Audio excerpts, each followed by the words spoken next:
Bonjour à tous, nous nous retrouvons pour l'objectif 3. Comprendre que la mobilité observée comporte une composante structurelle. Comprendre que la mobilité peut aussi se mesurer de manière relative, indépendamment des différences de structure entre origine et position sociale, ce qu'on appelle la fluidité sociale, et qu'une société plus mobile n'est pas nécessairement une société plus fluide.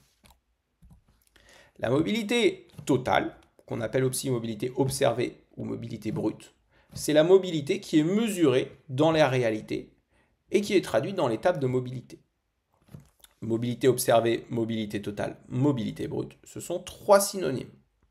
Moi, j'aime bien utiliser l'expression mobilité observée, puisque c'est celle qu'on observe dans la réalité. Elle est composée de deux types de mobilité.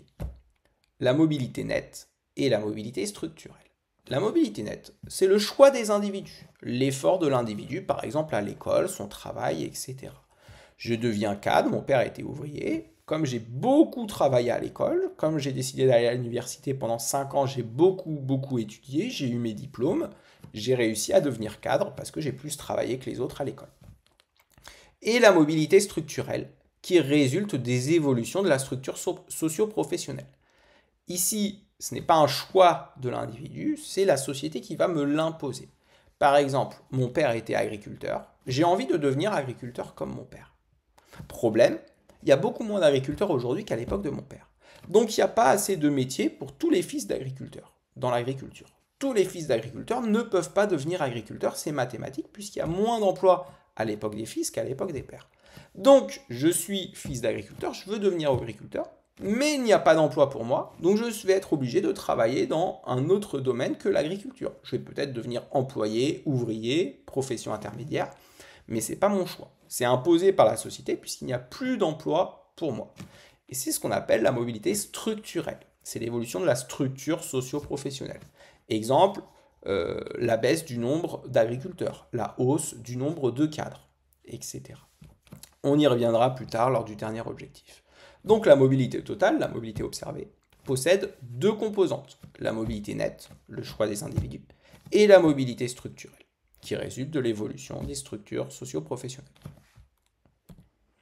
Le calcul de la mobilité n'est pas pleinement satisfaisant pour certains sociologues. Parce que ce qui les intéresse, c'est uniquement la mobilité nette. Et un sociologue, Louis-André Vallet, va mettre au point un autre calcul. Je ne vais pas vous détailler ce calcul, il n'est pas nécessaire de le savoir pour le baccalauréat. Il faut savoir le nom de ce calcul, ça s'appelle un rapport de chance relatif, qu'on appelle en anglais odds ratio. Il permet de calculer ce qu'on appelle la fluidité d'une société. La mobilité permet de calculer la mobilité d'une société. Une société est mobile ou immobile. Et la fluidité permet de calculer la fluidité d'une société, ce qu'on appelle fluidité sociale. Une société est fluide ou figée. Mobile, immobile, fluide, figé. Plus le résultat du calcul tend vers 1, plus la société est fluide.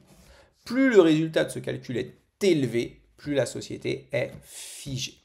On va en parler un petit peu rapidement. On va calculer les rapports de chance entre des enfants de cadres et des enfants d'ouvriers. Il est possible de faire ce calcul avec d'autres PCS, mais c'est très rarement fait. On va faire le calcul très souvent avec enfants de cadres et enfants d'ouvriers. Si ce chiffre de fluidité est de 27, c'est ce qui était le cas il y a 10 ans, ça signifie qu'un fils de cadre a 27 fois plus de chances qu'un fils d'ouvrier de devenir cadre plutôt qu'ouvrier. Si le chiffre est de 1, ça signifie qu'un fils de cadre a une fois plus de chances, c'est-à-dire autant de chances qu'un fils d'ouvrier de devenir cadre plutôt qu'ouvrier. Donc si le chiffre est de 1, ça signifie qu'un fils de cadre n'a aucun avantage d'avoir des parents cadres pour lui-même devenir cadre. Donc l'avantage des parents est nul. D'accord ? Alors cette situation n'existe pas dans la réalité, ce serait une situation théorique vers laquelle il faudrait tendre pour avoir une société la plus égalitaire possible qui fonctionnerait sur le principe méritocratique uniquement. Où là, on aurait un résultat de 1, la seule façon de devenir cadre, c'est de travailler plus, de fournir plus d'efforts que les autres. Si le résultat tend vers l'infini, ça signifie qu'on est une société non démocratique où les positions sont héréditées. Pour devenir cadre, il faut absolument que mon père soit cadre. D'accord ? Donc un fils de cadre a plus l'infini fois plus de chances qu'un fils d'ouvrier de devenir cadre plutôt qu'ouvrier, si le fils d'ouvrier a 0 chance de devenir cadre.